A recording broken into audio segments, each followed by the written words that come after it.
बादशाह जुड़ गए हैं। ताहिर जी, गुड मॉर्निंग। शुक्रिया आपका समय निकालने के लिए। एक Anuj, good morning. Good to कैसे see you in a different role. Thank you, thank you.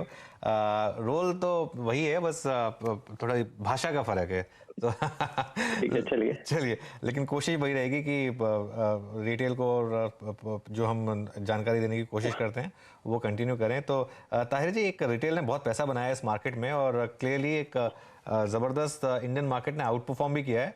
अब यहाँ से क्या ट्रिगर्स लग रहे हैं आपको इस मार्केट के लिए? क्या आपको लग रहा है कि ये जो हमने एक आउट परफॉर्मेंस देखी है, और खासतौर से जो डोमेस्टिक इकोनॉमी वाले स्टॉक्स हैं उनकी आउट परफॉर्मेंस देखी है, वो कंटिन्यू रहेगी?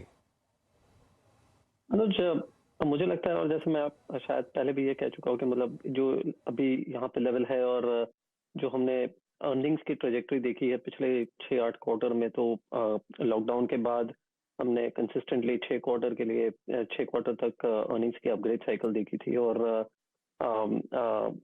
रशिया यूक्रेन होने के बाद तो मतलब डोमेस्टिक स्टोरीज और भी ज्यादा लुक्रेटिव और एक्साइटिंग हो गई थी।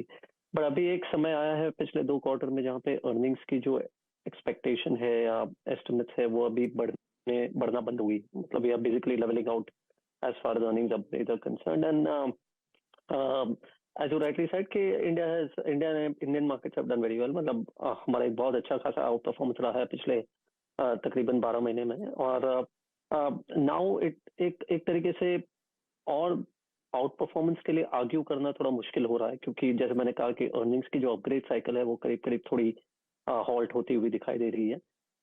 Most of the good news seems to be there. तो आई थिंक हालांकि जो हम 2-3 साल का व्यू लेते हैं इंडियन इकोनॉमी पे, तो एक कंस्ट्रक्टिव व्यू बन जाता है। And we do think that next 2-3 years will be a good improvement in the earning cycle for India and economic cycle. But short run tactically मुझे लगता है कि ग्लोबल मार्केट्स और ग्लोबल रिलेटेड जो sectors है वो बहुत ज्यादा बीटन डाउन है। वहां पे मतलब वैल्यूएशंस आर कंफर्टेबल, और ऐसी एक सिचुएशन आ गई है जहाँ पे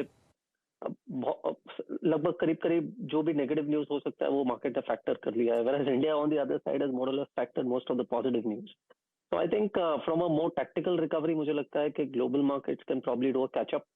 इंडिया जरूरी नहीं है कि गिर जाए, लेकिन इंडिया शायद ये लेवल पे थोड़ा बहुत समय यहाँ पे स्थिरता दिखा सकता है। And in the meanwhile global market अगर कैचअप हो जाते हैं तो जो प्रीमियम है जो इंडिया का, वो शायद थोड़ा और रीजनेबल हो सकता है, जो पिछले कुछ समय में has gone to a very high level.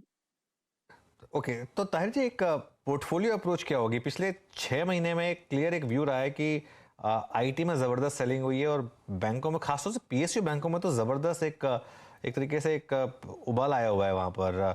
तो आपकी पोर्टफोलियो अप्रोच इस समय मार्केट को, इंडिविजुअल सेक्टर्स को, खासतौर से बड़े सेक्टर्स हैं, उन पर क्या अप्रोच होगी?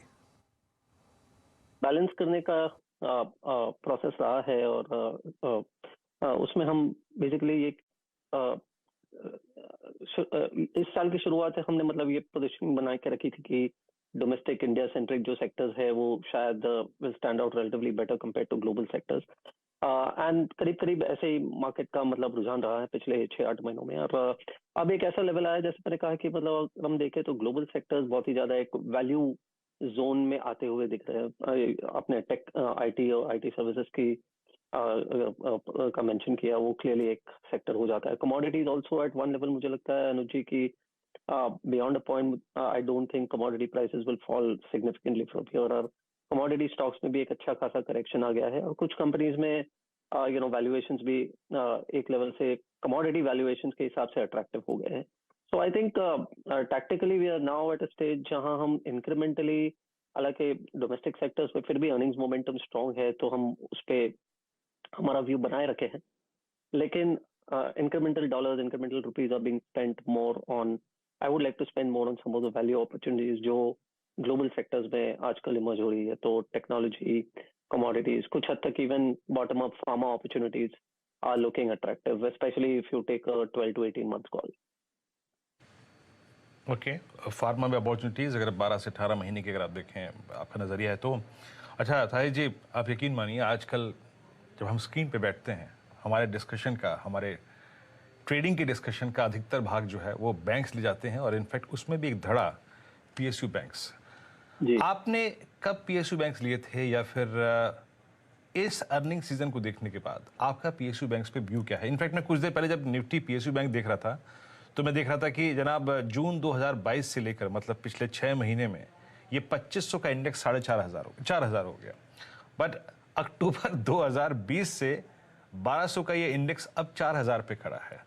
तो पीएसयू बैंक्स यहाँ पर आप क्या करेंगे? अगर आपके पास होते तो क्या करते, नहीं था तो क्या करें? क्या अप्रोच है आपकी पीएसयू बैंक्स पे इतने वाइल्ड स्विंग के पीछे?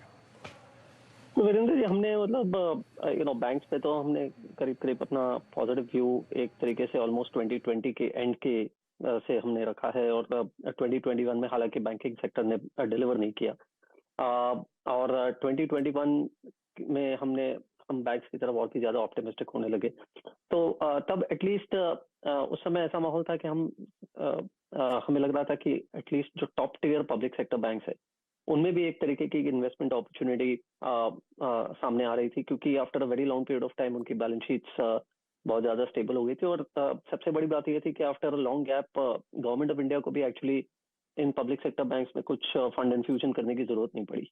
तो एक तरीके से कैपिटल पोजीशन उनकी भी बेहतर हो रही थी, और market dynamics were also favourable. तो प्राइवेट सेक्टर बैंक्स तो हमेशा से एक फोर्टे रहा था, और हमने करीब I would say end of 2021 से कुछ हद तक public sector banks, particularly large public sector banks में थोड़ा निवेश करना शुरू कर दिया था।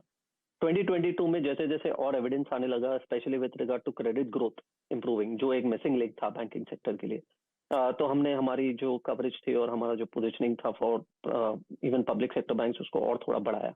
तो मैं कहूंगा कि उसका एक अच्छा नतीजा हमारे पोर्टफोलियोज पे आया है, और जाहिर है कि मतलब public sector banks have done well in the last 6 months. देखिए, एक हद तक some of these banks are cyclical opportunities, or past behavior has been very cyclical, and cyclical in line with the performance of the overall economy. जैसे मैं अनुज जी से कह रहा था कि we are still taking a view कि भाई आने वाले 3-4 साल इंडिया के लिए from an economic cycle perspective will be better than compare to what it has been in the last 4-5 years. So clearly अभी भी पब्लिक सेक्टर बैंक्स के लिए केस जारी है, लेकिन जो डीप डिस्काउंट पे वो थे वो शायद अब नहीं है। मतलब they have traveled some part of their journey. मैं नहीं कहूंगा कि it is completely priced in, लेकिन obviously they are not as cheap as what they were one time, say about 6 months ago or 9 months ago. Journey अभी भी कायम है, लेकिन अभी यहाँ से अर्निंग्स ग्रोथ और रिकवरी से ज्यादा आपको अपसाइड आने की संभावना है, न कि फ्रॉम री रेटिंग।